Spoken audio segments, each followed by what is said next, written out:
O ngayon, Curly, it's your turn. Your Honor, okay lang po ba tanggalin nila yung face mask nila? Kasi sa totoo lang po, talagang hindi ko sila naaalala kahit sa panaginip ko na naginip ako ng It's not for you to bangungot. identify them, it's for them to identify you. No?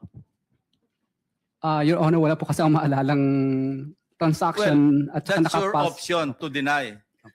What we're establishing here is the fact that there are two witnesses present here under oath na sinasabing nagpunta ka doon at nine-name drop mo, totoo man o hindi, si Speaker Romualdez na siyang nagmamay-ari, bagong may-ari noong number 30 Tamarin Street sa South Forbes.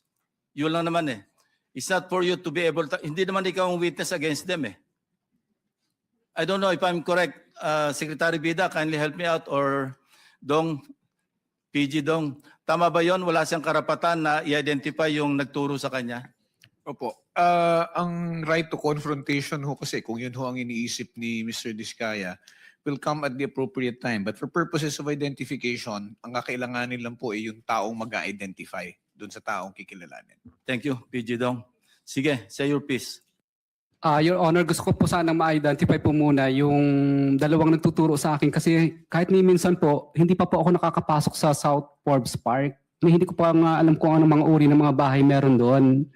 So, malabong-malabo po talaga at wala po akong inuutusan na kahit sinong broker kasi takot po akong bumili sa mga lugar na yun. Ang kaya ko lang bilhin po ng mga lupa sa lugar lang po ng mga Pasig na hindi ganun kamahal ang presyo ng lupa.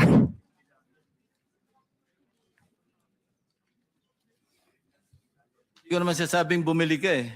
Hindi naman niya sinasabi, ikaw ang bumili. Anyway, that's it, ano? Ang sabi, Mr. Chairman, contractor daw. Ikaw daw ang contractor. Yun ang sabi. Hindi sinabing ikaw ang bibili. Your Honor, hindi po talaga, hindi pa po kami nakakapasok sa South Forbes Park. Settled na yan. At isang beses. Opo. They pointed to you, they identified you, and you are denying. Period.